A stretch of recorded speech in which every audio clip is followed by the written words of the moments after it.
So, that honoring me stuff, that's all a guise. It was all to get you here so that you could learn about United Ability. I think that's close, right? It's buzzing. Now can you hear me? That way? Oh, this way? Okay, sorry. What we do and who we serve and how we do it is the reason that you're here. To get you to see who we serve, how we serve, the difference that we make in people's lives, that's the reason that you're here. So the cards that I wrote after listening to everybody talk, and you come on last, then everybody said everything, so you stop and think about, well, what can I say that hasn't been said?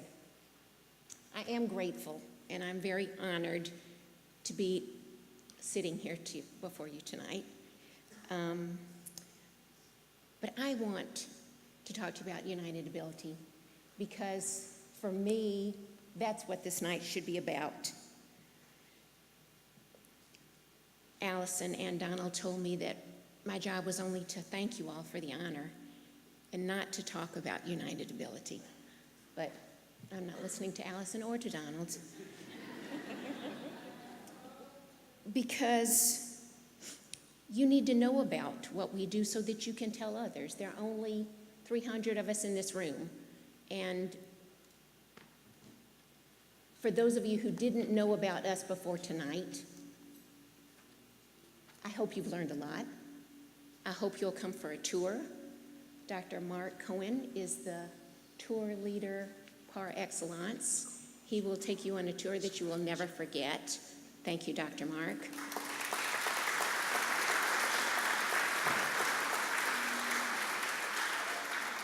So this is just a taste of what we do, but it's so important that you know because you might have a friend who needs the services.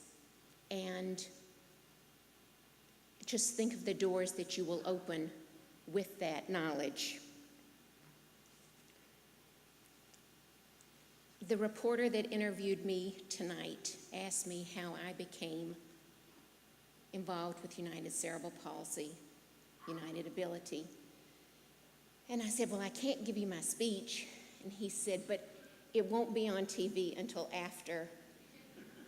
afterwards, so you can tell me. So when I was a little girl in Jasper, I have this vision today, 60 years later, of the hedge behind my house. And little girl, nosy, you go look through the hedges and you look through the branches and you look through the leaves, and there's an apartment building. And the apartment building has a very wide porch. And on this wide porch was an upside-down wooden playpen. And in the middle of the playpen, there was a hole cut out with the head of a child with cerebral palsy sticking through that hole. And as a little girl, I thought, well, her parents want her to have some fresh air. They want her to be outside and be protected.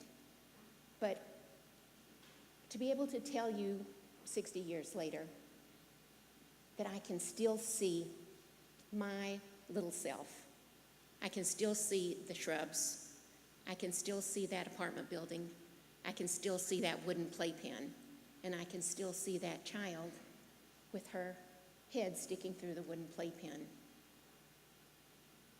What we do today is a testament to how far we've come, Dr. E.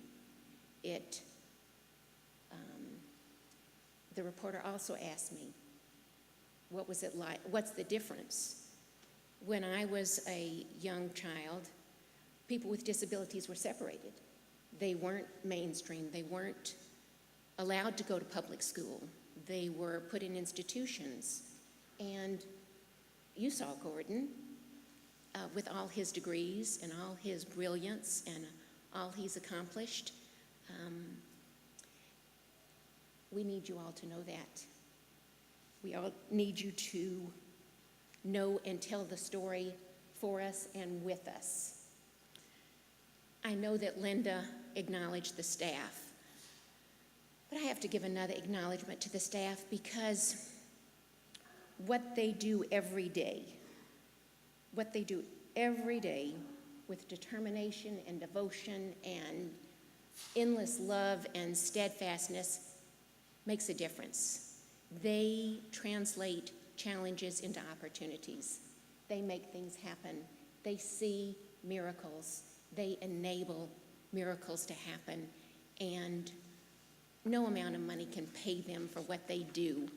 It's from within, it's love and devotion, and it's what United Ability does for infants, for children, for adults, and for families. And I'd like to give another acknowledgement to all the parents and grandparents and aunts and uncles and cousins and brothers and sisters of anybody who's being served by United Ability now, who was served by United Ability in the past, for having the trust and confidence in United Ability with your most prized possession, with your family, with your child, that to trust us that we could help you and help your child become Caroline and Mark and Gordon, that we could make a difference in the lives for you and your family. Some of you might have noticed that I came up here with some sticks. So those are not props to embellish the evening. I actually broke my leg 5 weeks ago bike riding with 2 granddaughters. And it's been interesting because I've been involved with Spastic Aid, who morphed into United Cerebral Palsy and morphed into United Ability for 45 years. And I really thought that I was tuned in to people with disabilities and some of the challenges. I would like to tell you that after 5.5 weeks on these things, I have a whole new frame of reference about leaving the handicap stall and all the public bathrooms open for those who truly need them.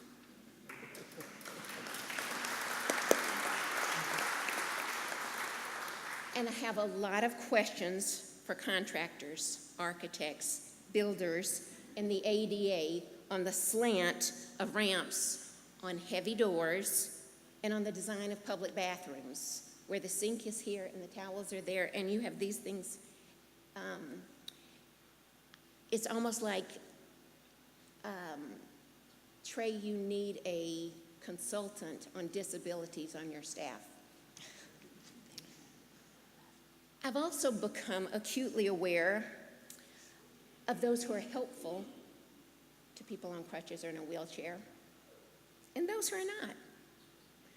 Those who notice, and those who just ignore or pretend we're not there. Those who need a little help and extra to get by, at a restaurant, and they don't move their chair in, and you're trying to crutch sideways, and how can they not see me?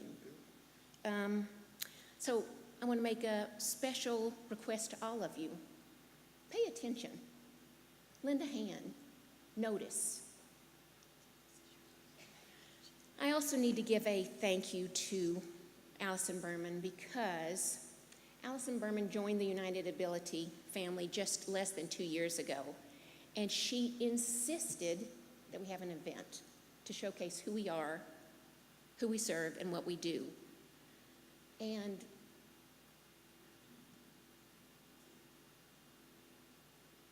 knowing what you are leaving here with tonight, how you'll be able to translate the stories for us and with us, Allison was right.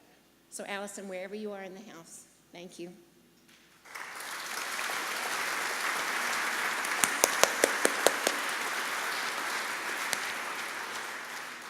And my Journey of Hope committee, who worked with Allison, making all this come true, making this journey of hope a reality.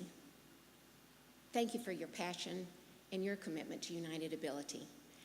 Their names are listed on your program. Please read their names and thank them also. Lastly, I'd like to thank you all for coming tonight. You didn't have to. You could have sent a contribution. You could have stayed home. You could have gone somewhere else. But you chose to come. And you chose to hear and you chose to learn. And now you're part of the story of Journey of Hope. You're part of translating challenges into opportunities. You're part of translating support into hope. And that's what we need. We need it today. We need it tomorrow. We need it next month and next year. So please come out and tour with Dr. Mark. Please continue your support of United Ability and continue being a part of the Journey of Hope. Thank you very much.